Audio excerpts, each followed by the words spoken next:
Hi, everybody. Henry. This is the first of, we call it Lift and Learn chat session. We just got done working out, so we're having a little shake. But the purpose of this is just to really get people out here, get a different way to interact with people. I love working out and I love chatting. So what better way to combine them together? Newer version of the episodes. But Henry, we're just going to jump straight in, and I have a couple questions already. Sure, one's going to be, one of your jobs in the Air Force was coming in and leading a large group, right? So as a flyer, we don't lead right away. We're usually later on down the road, but there's that literally like a direct opposite spectrum of leadership in the Air Force where coming from ROTC or OTS or the Academy, you get thrown into leading hundreds to 50 airmen. How was that? And what was your background? Was it ROTC, OTS, or Academy for those listening? So I did ROTC at the University of Houston. I studied supply chain at the business school, and I do logistics here at DIAS, logistics officer. And it is a lot different because you kind of have to be both aware of the fact that you're leading people who have way more experience than you, like not just like 5 to 6 years, but like 10 to 15 years combat deployments, and you're leading a lot of them. So you really kind of have to take a step back. You can't just kind of walk in like you own the place. That's definitely a big difference and something that a lot of lieutenants have to learn. The other thing is you kind of have to meet your people where they are. I think in the flyer community, it seems like you guys have a lot of like kind of similarities. You're pretty same education, same interests. The flying squadron, right? It's a fraternity per se. That's the way. That's the easiest way for me to explain it. And what I've seen, and like you said, we already have a lot of similarities. We're Class A type personalities. Oh, yeah. We went through the same training.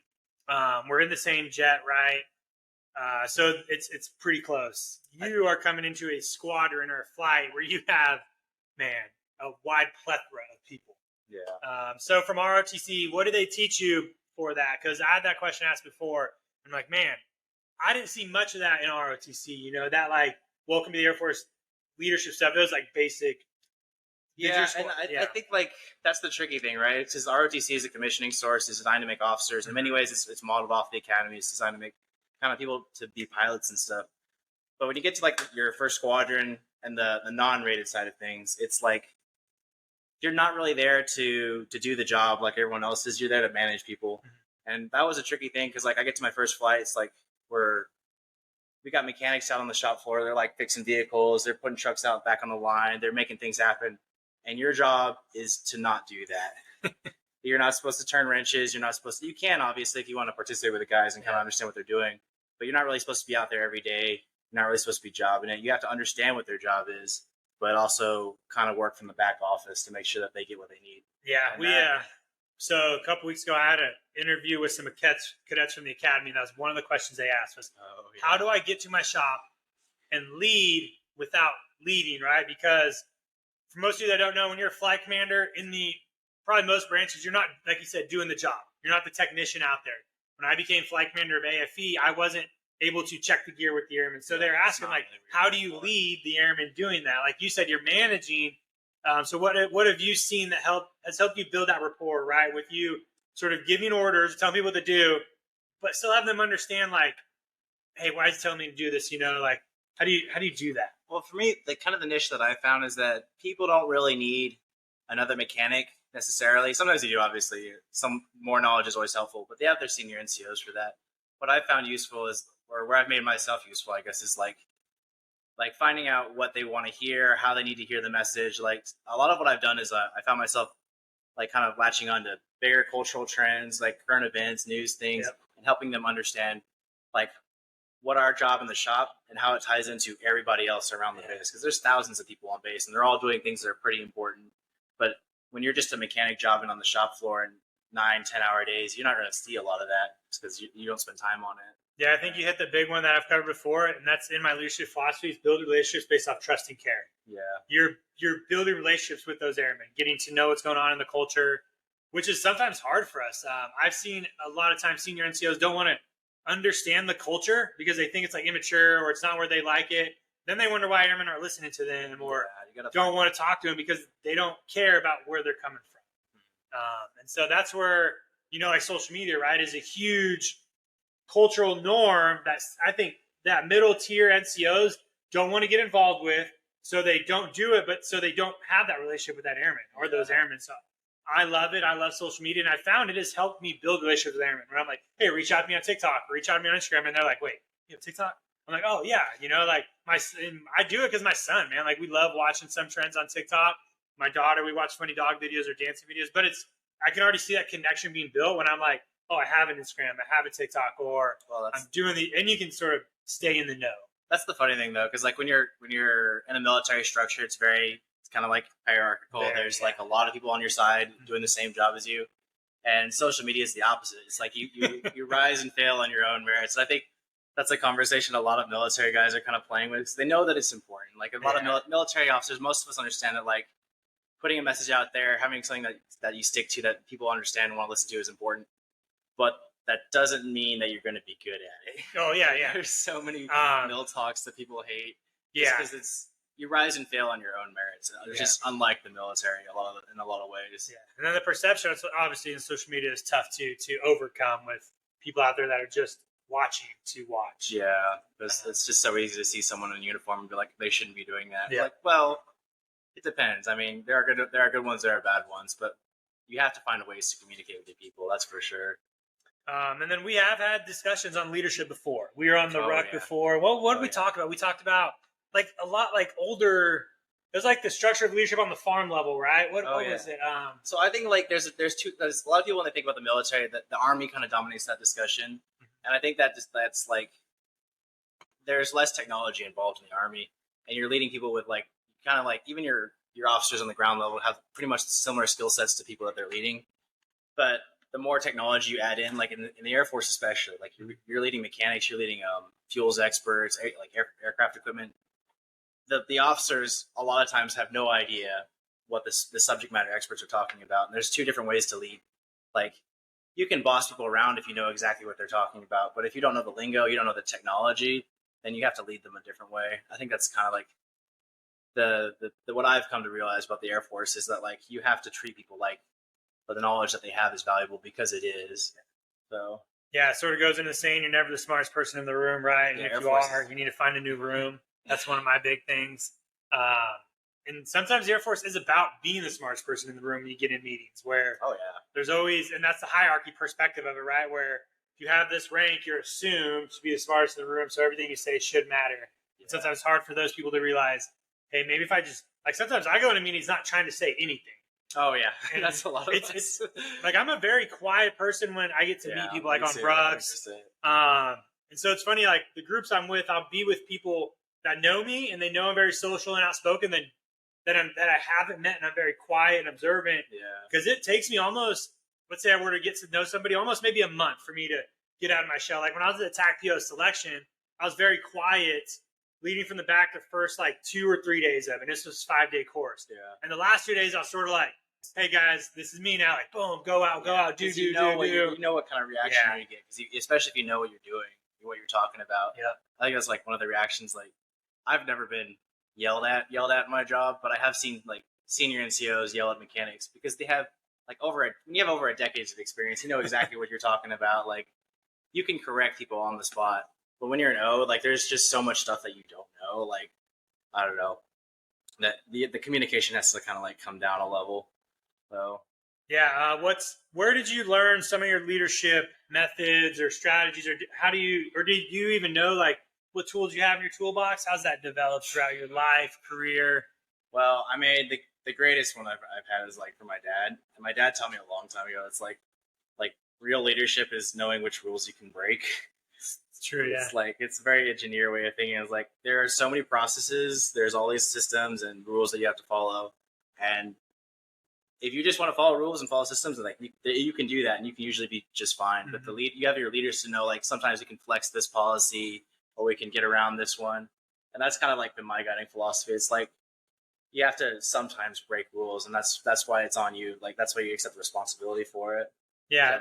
And so that ties into my fourth leadership trait, which is challenge the road in front of you by getting comfortable being uncomfortable. Yeah. So like testing and seeing what different ways to do things are. Yeah, definitely. Because like you said, you can definitely be the person that just does what they say, follow the TOs, and you can do your career. But are you going to be a great leader doing it? Probably not. Yeah. The leaders we see now, I think, are pushing boundaries, right? Most of them, yeah. And like even in the past, when you think of the World Wars, like those leaders, only because there was so much innovation and creation then, that's where they were really excelling with the way, because we didn't know how to fight things, right? It was sort of like everything was new.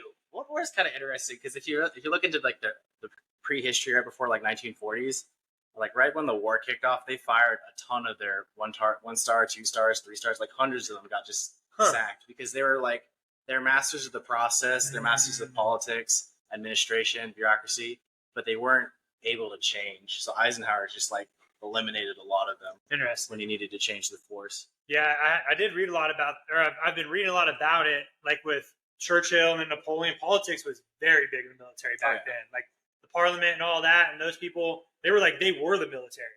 Yeah. And then like obviously the military sort of broke off and was like, hey, to win these wars, we have to sort of separate the two. And well, it's kind of like, it's just like what we talked about. Like the same thing is whenever there's a collective organization and every cell in the organization knows a lot of stuff, you have to be very politic, not to like, because someone can know like, oh, this piece, we don't have it on the airplane and that's going to ruin your entire flight. It's going to ruin your entire mission.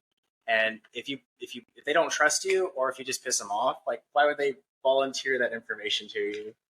So I think Air Force leadership, you have to really value what people know. And that's why we try to take better care of people. So how do you learn some of your leadership traits?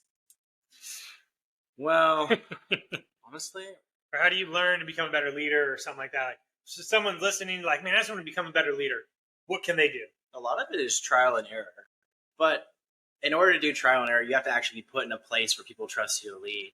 Like in the business school, we had lots of courses, like leadership courses, like become a better leader. But they're courses. Like you have like 30 people sitting in a classroom, like trying to become a better leader.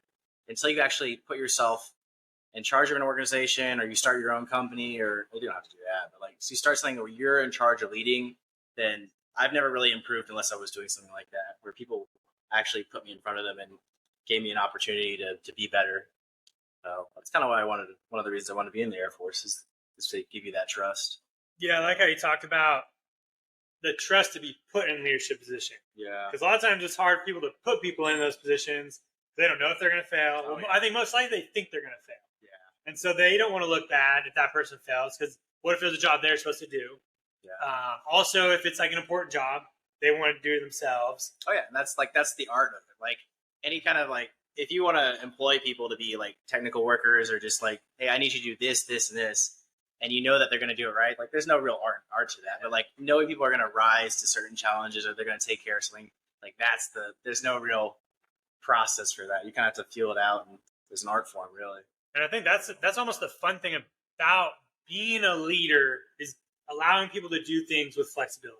Yeah. Like good leaders will give you direction, and it's like maybe 3 words, right? Like this, not like a full sentence of how to do something. That's how I usually know somebody is leading me pretty well. When they give me a task, it's very broad. Well, because they're allowing me to go out there, and they'll give me the boundaries, like the road to stay in. Like I had a commander once draw on a board. Hey, Snare, this is your road. I'm going to give you something to do and watch you like run across this road. My job is to keep you on the road. You can go left and right as much as you want, as long as you're going forward. And I was like, okay. And then he did it, man. Like he'd give me tasks to do, and then every now and then I'd get an email or just something. He'd be like, hey, Snare, like, and it'd be like a little slap on the side, like, coming off the road. Cool. Gotcha. Okay. Let me get back on straight. That's like the best feeling ever, is when you give someone like a task that you don't really know how to do. You're like, I know this person well enough to know that they're going to take care of that. And that's a lot harder than it sounds. I give people stuff to do all the time, and like it falls off or it falls apart, and it's not easy, but it is an interesting challenge, that's for sure. The biggest thing I've learned is, as a person who's given that task, and this is a good tip for everybody, is I call it feed the bear. It's sort of like been a thing throughout my career, is you need to feed the bear the info of what you're doing, right? And that's where I've struggled a lot, because I've been very task oriented. When I get a task for my boss, I'll just go out and do it until it's done, and then I'll tell them. Oh, yeah. But I need to know there's timelines in between that. Like if it's, let's say, a 1-month process task, almost every week I should be updating him of how I'm doing. Yeah. Because even if it's no progress or good progress or bad, I know they're being asked from above on what's going on with that task, because maybe they didn't come up with that task. Somebody else above them told them what to do, and he gave it to me. Because I've been on the receiving end where my boss will email me like, hey, Snare, how's that task going? I'm like, oh, it's going good. Why are you asking me? Did I do something wrong? Or like, and then he's like, no, OG needs to know, or someone above me needs to know, because they're trying to track it too. And I'm like, oh, gotcha. And so that's always in my feedback when I talk to my bosses. I'm like, I need to be better at updating you. So if there's times you need to, if it's weekly, daily, and sometimes you need to do it early and often, and then they'll pull back and go, hey, you don't need to email me weekly. I got it. You're on track. Tell me when you're done. Cool. Like, that's what I'd rather have instead of them going out of their way during their busy time. Email me, or like right before they go to a meeting, right, where they know the boss can ask them what's going to be said, and they're like, oh, I need to get this data from them. But if I'm already feeding them, they have. That's one of the key lessons I tell a lot of my airmen on the struggles I had is, hey, if I'm giving you a task, I need more data, and if it's too much, I'll let you. Yeah. Like I was like, hey, dude, pump the brakes, cool.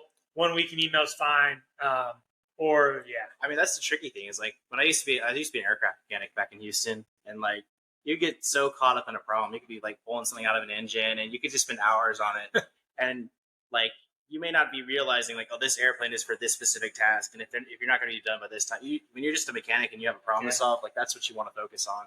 And I think it's tough because we have people like that like all over the force. Like they get one particular problem that's like ridiculously complicated, and they have to really spend some time on it. And then, but that problem ties into like this airplane, and then this infrastructure problem, and then this money problem at the same time. So we have like these big staff meetings. And I think a lot of people, they don't really realize, like they don't really get much out of staff meetings, which is like, it's unfortunate, but like that's how the information gets funneled up. Yeah. It's like sometimes information is just as useful as the airplane itself, and you have to like kind of pass it along. And it doesn't really look like any work is getting done, but a lot of it's actually like important to the organization. Yeah, meetings are a new beast on its own. It's just how things get done. Like once you understand, well, it's part of the process. Like, you understand, like fixing a machine is no good, and if that machine isn't like tied into the bigger picture. So that's the kind of like, it's one of those like bureaucratic things that I enjoy about my job.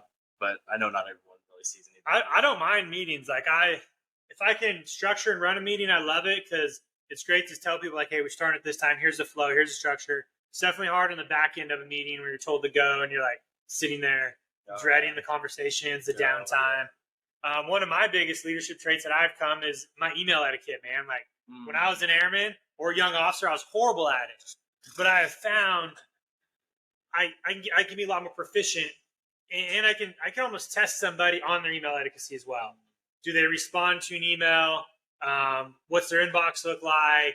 Like those little things, and that's just like nitpicky. Like, and and that's why when I send an email and I don't get a response, it's one of those things where like it's annoying to me, you know. And, like I think the term is ghosting in the text world, and it's bad in the military world because I'll send an email to a bunch of people, and if I don't put please respond or something, I would at least like a copy or just like, hey, or just something, because then you get that where you walk into him the next day and like, hey, I got your email, and you're like, oh, did you? Oh, now you know. Yeah, because like when you sit in the office, like I always think of myself as like being a brain cell. Like every brain has like there's big, all these cells know little things, and then every time there's like a synapse between one, it's like a handshake. It's like one cell gives information, the other cell acknowledges. Yeah, and that's how information travels. But like you send an email, you don't get a reaction. You're like, but like. You get an email, and you're like, do I need to reply to this? No, it's probably fine.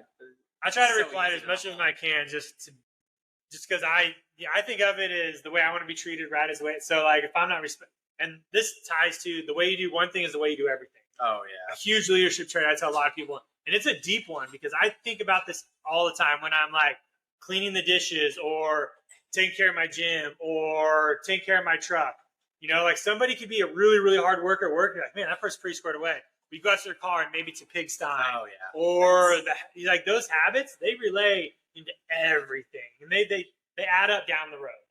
They're stacking up. That's the duality, man. Because like if you're really good at one particular thing, but you're also like a part of a big organization. Some of us, like on my side, I'm really good at thinking about the organization, and I don't really get into very specific tasks. But you got to have both like working together. Mm-hmm. So that's the collective, man. Like people who can think about the big picture and the small picture.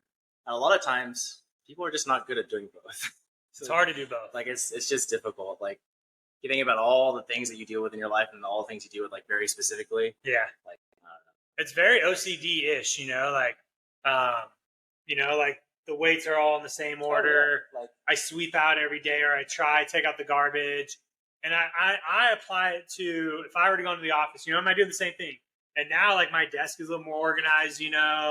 My email box is very similar to that concept. Yeah. The way I do one thing, I want to make sure Because that way I have ammo, right? So if somebody's telling me, hey, I'm having a hard time doing this, and I go, well, how's your email box? Or I go, hey, did you get my email? No. And then I go to their email box, and there's 3,000 unread emails with one, just the inbox. I'm like, bro, like, it's a common problem, man. Like, it's so good to fly in the airplane, and then you're like, why do I need to worry about it? Yeah. Like, but you got to do both, especially if you're in charge of people. Like, they expect you to be better. No one likes a boss who's not good at communicating. It's just painful. Yeah. So, let's talk about one big one I always love to talk about is culture. Culture. I love talking about culture. You're in a place with a lot of diversity, a lot of people. I believe culture takes a long time to grow, and obviously in the military we rotate every 2 to 3 years. So it takes a very there's like this little tree of culture, and then we like unroot it and we put a new one in with new airmen and new leadership. Yeah. My question I always ask is a culture top or bottom thing. Does it start with the airmen or does it start with the leaders? What's your take? Is it both?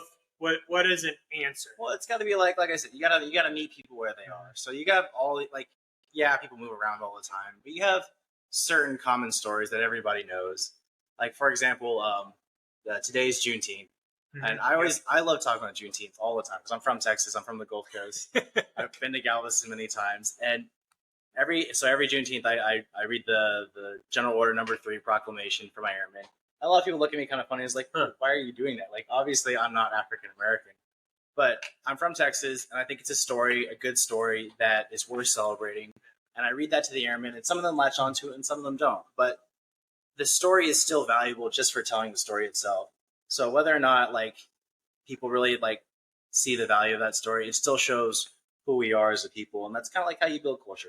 That's my take on building culture. Is like you have building blocks all around you, and the leader has to kind of pick those out and kind of cobble up together something that people can latch on to. So I love talking about culture. I'll talk to you about culture all day long. No, I love it. We have a leadership session we do with our airmen every month, and one of the questions I always leave with, or I ask any group session, is I'll tell everybody, hey, go back to your shop, and I want you to ask your airmen or leadership, what is our culture? Where does it start from? Because I always explain it like a plant, right? Oh, yeah. The lower level, in our case, airmen, are the plant with the roots, right? They're the structure of it. But the leadership is like the sun and the sky providing the plant to grow. And that's like the culture sort of meets in the middle. Yeah. And so that's why I think it's both things. And the analogy I put on my LinkedIn is growth or is culture the sun and the clouds that makes the plant grow, or the roots and the soil that helps it grow upwards. It's got to be like a handshake, right? Like, you gotta find things that people care about, and you got to use those to demonstrate this is the culture that we have. Like, we want confident airmen. We want people who are empowered to speak up for themselves, who are able to contribute to the mission. And then you got to find stories that really, really represent that. And diversity, that's the where it gets tricky, right? Because not everyone hears the same cultures, the same stories. That people grow up with different stories. That's the best answer. Not everybody has the same culture, but we come in the military and we're like, this is your culture. Yeah, it's like we are all going to get along. We're going to put the airplane in the sky, whether you like it or not. But that is tricky though, because people do have certain stories that they hear more about. I mean, just look at World War II stories. Like, if you grew up on the West Coast, guarantee you heard more about the war in the Pacific. Yeah. Than if you grew up on the East Coast and you hear more about the war in Europe. It's just depends on where you are, where you come from. So, I love stories, but I love more the game of finding a story that people are interested in hearing. I like that. I think that's something that we're getting kind of our butts kicked. Just because there's so much media out there, there are so many great stories about just being an airman or being in the military or being American just by itself. There are so many great stories, and I think we've done a pretty bad job of telling those stories these past couple of years. Yeah, and what I've come to know is most of the stories I love are with the people around me. That's what social media is taking away. Social media is taking away the stories from me and you, and we focus on the stories of people that aren't even impacting our life. Absolutely. They're great stories. Don't get me wrong. There's probably Goggins, a really good story. But does his story impact my life? No. Does yours? Yes. Do the airmen I ruck with? Yes. And I have found, which is why I love doing this podcast, because I have people who have great stories, but nobody's heard, and they're right here next to me. The people I ruck with, I will end the ruck and be like, dang, I didn't know that about you, because the story of that time, I don't have to go online and Google a famous story to get motivated. I can just go into a shop. Oh, yeah. Grab any airman and get a good story. Yeah, it's just oh, this person has this story. This person has this story. And most people don't realize they have a story. That's what's crazy. That's why I love people ask me when I'm like, hey, I want you to be on my podcast. And they're like, me? Like on your podcast? Like, I've never done this. And I'm like, don't worry, you got a story, you know? Like, I think I just did that with somebody. I had someone on that was nervous. I think it was my buddy Tim that I had before. And I was like, Tim, you're a 20-year veteran. You've started a nonprofit. You've developed an app.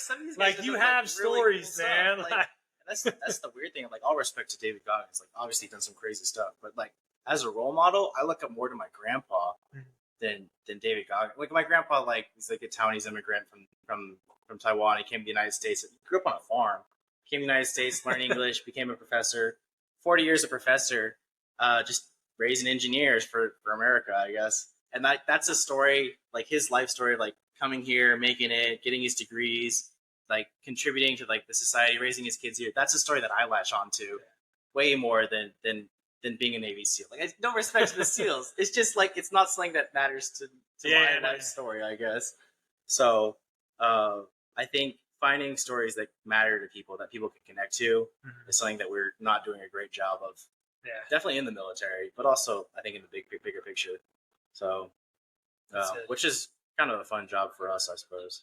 Yeah, and I think that's what I love about being an officer and a leader is one of our jobs is to find those stories. You know, it is to get to know those airmen and tell their story. You know, like I love getting to know airmen, and I'll email their commander or their supervisor after, like, hey, did you like? So I haven't had him on my podcast yet, but I don't know if you remember Airman Brooks. He was a German maintenance guy. He was maintenance airman of the year a couple years ago. I think he's in where's he at? Japan or something right now.